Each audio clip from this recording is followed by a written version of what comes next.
Yon mga masters, bali 8 videos, araw-araw tuwing umaga na po tayo mag-a-upload. Maraming salamat sa mga solid kong masters dyan na patuloy pa rin na sumusuporta sa aking mga ina-upload na kwento o videos. At sa mga hindi nag-skip, maraming salamat po sa inyong lahat. At mag-iingat po kayo palagi and God bless. Magandang gabi mga masters, bali ngayon po ay 8 videos po ma-upload ko po sa aking YouTube channel. Tama nga mga masters, 8 videos nga po ma-upload ko. Yon, what's up mga masters? Nandito na naman tayo sa panibagong araw, panibagong kabanata na naman ang pagsasama-samahan natin ngayon guys.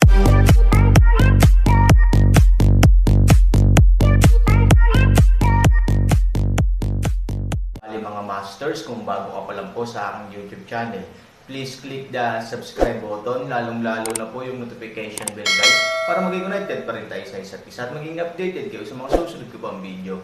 Bali mga masters, bago natin umpisahan ng kwento ay mag-shoutout po muna tayo para sa mga solid nating tagapakinig. Shoutout kay One Piece PH, shoutout kay Norlisa Sugay. Yun na nga mga masters, no? Bali hindi na ito patagalin. In 3, 2, 1, let's go!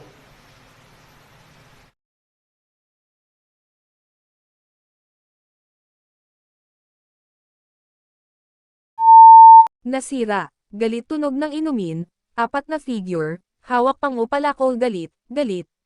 Boom! 4 na palakol ng pango ang humahantong sa langit, sinira ang kawalan, at gumawa ng isang matalim na pagbaba. Axe array, sira, boom! 10,000 palakol ang nahulog mula sa langit. Umuungol, nakulong sa Dragon Mountain, tila nararamdaman ko ang matinding presyon ng 10,000 palakol at 4 na palakol. Sa dagandong ng galit, ang lilang liwanag at liwanag ng apoy ay umiikot ng mas mabangis sa kapangyarihan ng Tai Chi. Aaron, Diyos ko, Aaron yan.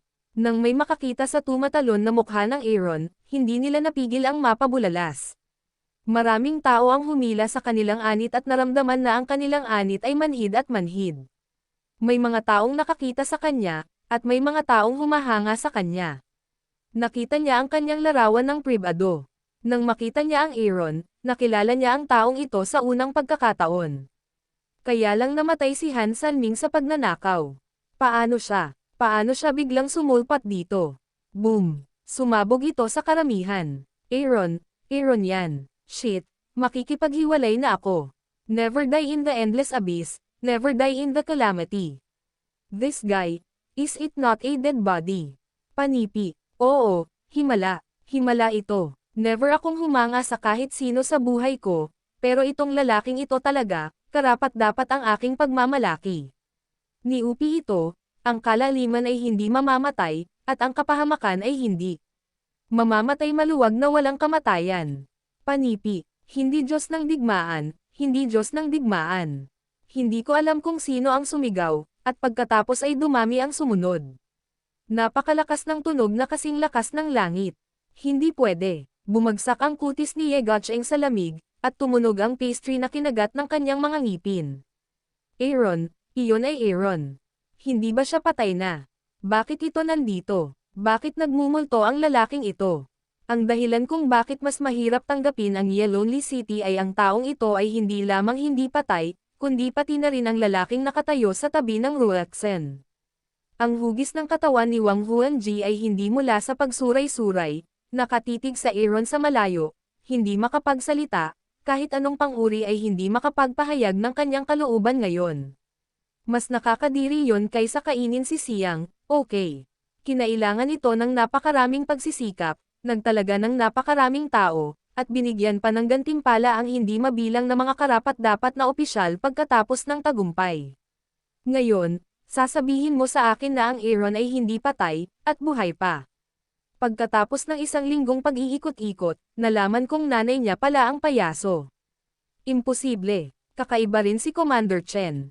Nagtataka ang buong tao na malapit na siyang mamatay. Hindi lang siya patay, ngunit ang kanyang katawan ay hindi katulad ng dati. Kung ikukumpara sa ibang tao, mas kalmado at mabilis tanggapin ni Abbas Sianling ang katotohanan. Mahahanap din niya ang pinakamalaking pagkakaiba ng Aaron. Katawan. Pinawi ni Wang Xuanzi ang kanyang galit at ipinikit ang kanyang mga mata. Ngayon ay bigla niyang nalaman na ang Aaron sa langit ay tila ibang-iba sa dati, lalo na ang kanyang katawan. Sa ilalim ng gininto ang liwanag, ang katawan ay parang jade, at ang dumadaloy na liwanag ay bahagyang lumiliko. Ang katawan ng diwata, galit na sabi ni Ye Gucheng. Hindi, bahagyang umiling si Wang Wenji, dapat itong mas makapangyarihan kaysa Sang Xianti. Kung ang katawan ng lalaking ito ay maihahambing sa aking ampon noong nakaraan, ngayon ay maaaring mas mataas na siya. Panipi, ano, ako, pinatay ko siya. Ang galit ni Ye Gucheng ay nagmumula sa kanyang puso, at ang kanyang asido ay nagmumula sa kanyang utak. Paanong papayag ang umiral si Aaron na mas magaling sa kanya? Gayunpaman, sa sandaling gumawa siya ng isang hakbang. Hinayla mo siya pabalik ni Go, naghahanap ka ba ng kamatayan? Isa lang siyang talunang general. Kung mapapatay ko siya ng isang beses, mapapatay ko siya ng 2 beses, 3 beses, 4 na beses, o higit pa. Galit na sigaw ni Ye Gucheng. I don't know how many times you can kill him. Ang alam ko lang kung gusto kanyang patayin, you will never live beyond your life. Medyo hindi ka nasisiyahan sa paraan. Ang pangungusap na ito, tulad ng isang sampal sa ulo general, malakas na tama sa ulo ni Ye Gucheng. Sa pagtingin sa malayo, hindi mapigilan ni Ye Gucheng na mawala ang kanyang momentum. Gamit ang walang hangganang Aaron at ang kapangyarihan ng pango, nagmamadali siyang sumulong. Ano ang magagawa niya maliban sa mamatay? Bata, tinawag ni Lu Yongsheng si Lu Roakshuan, na kanina pa nakatingin kay Aaron. Bumalik sa katinoan si Lu Roakshuan. Aaron ba talaga ang lalaking iyon? Bagamat may larawan sa tuktok ng bundok ng Kishan, ang Aaron ay nakasuot ng maskara noong panahong iyon, na mahirap para kay Lu Roakshuan na makilala. Oo, tumanggaw si Lu Yongsheng. Bilang pinagkakatiwalaang general ni Lu Roakshan, hindi niya alam ang tungkol sa mga gawain ng ilog at lawa. Paano siya magiging karampatang para sa posisyon? Sigurado ka bang hindi ka nagkakamali? Talaga bang basura mula sa lupa? Aaron. Sumimangot si Lu Roakshuan, hindi ako nangangahas na magkamali. Ito ay Aaron. Nang marinig ang tugon ni Lu Yongsheng, hindi napigilan ni Lu Roakshan na makahinga. Pareho silang walang kamatayan, na may higit sa tao na ugali at magandang kapalaran. Ano sa palagay mo? Isang araw, ang isang mundong inabandonan natin ay hindi lamang tatayo sa lahat ng direksyon, ngunit nais ding lumikha ng sarili nitong larangan. Ang taong ito sa walang hanggang dagat, itim at puting kilay, ay matanda ngunit nasa napakagandang espiritu. Walang karumihan sa kanyang matandang mata. Sa kabaligtaran, siya ay malinaw na bilang isang sanggol. Si Ashi, ang pinakamalakas na tao sa walang hanggang dagat, ay isa sa 3 tunay na Diyos sa mundo. Kinukutya mo ba ang Xuanyuan world na nilikha ko? Ang isa pang lalaki, maputi sa simpleng pananamit, ay matanda na rin, maputi pa nga ang buhok at balbas, ngunit masigla at marangal. Si Lu Wuzhen, ang pinakamalakas na tao sa tuktok ng asol na bundok, ang pinakamalakas sa 3 tunay na Diyos. Hindi ba? Ngumiti si Aoshi. Tila may kausap siyang matandang kaibigan, ngunit puno ng kabalintunaan ang kanyang tono. Alam ng lahat na ang pagkakaroon ng mundo ng Xuanyuan ay talagang isang duyan para sa pagkuha ng mga talento sa tuktok ng asol na bundok.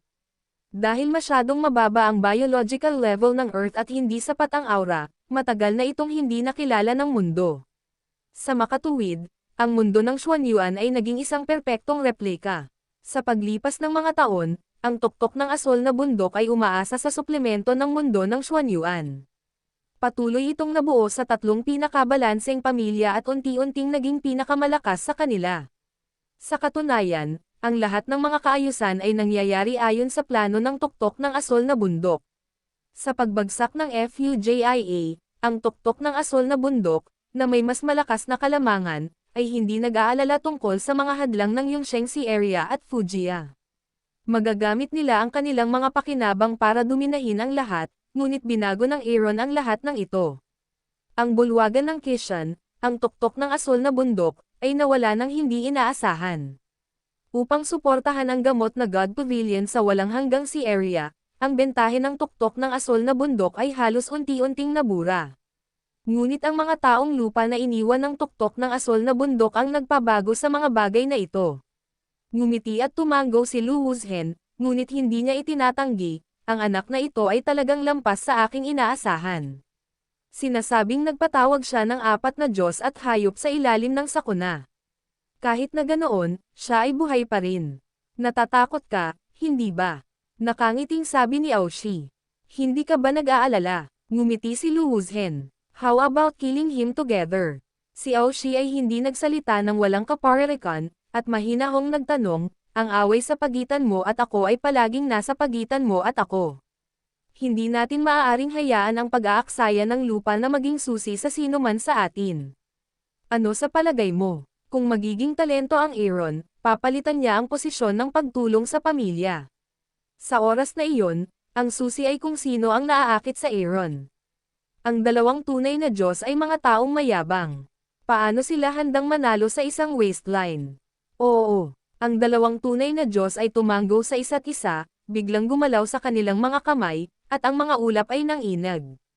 Pagkatapos ay tinutukan nila ang Aaron sa di kalayuan, at malapit na nilang ibigay ang kanilang nakamamatay na suntok. Sira ni Teigo ang hukbo. Paksin ang mundo. Dalawang magagaan na inumin, dalawang napakalakas na anyo ng enerhiya sa kani-kanilang mga kamay, sa itaas ng lupa, sa itaas ng malayong nakikitang kalahating kalangitan, nagbabago ang kulay ng hangin at ulap. Broken. Dalawang napakalaking biglang nawala ang enerhiya, dala ang isang malaking Tianwei, direktang lumilipad sa Aaron.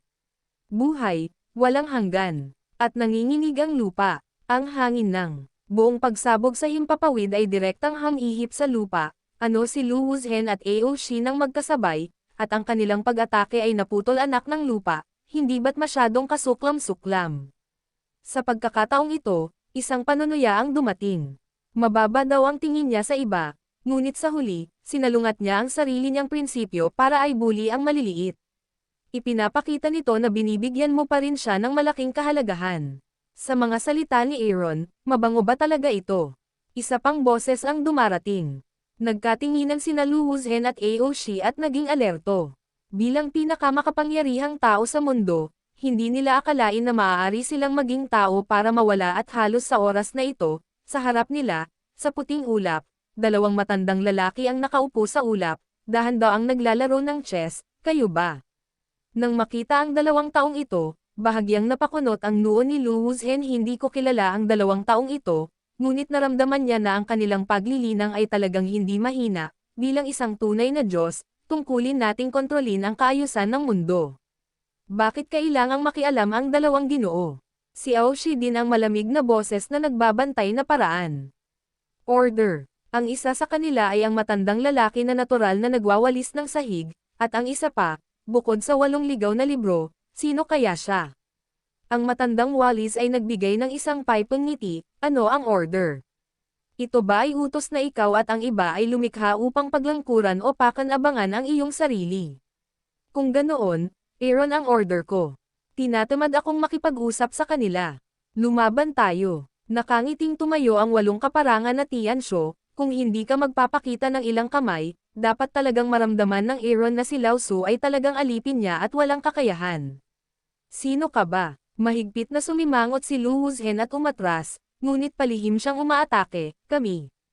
Ang matanda na nagwawalis ng sahig ay ngumiti at hindi nagsasalita, isang alipin ng Aaron, isa. Kalahati ng Panginoon ng Aaron. 8 Wasteland Book Evil Smile, katawan sa paligid ay hangin lakad ulap dagandong. Yun na nga mga masters, no? Bali panibagong kabanata na naman yung natapos natin ngayong gabi. Muli, maraming salamat po.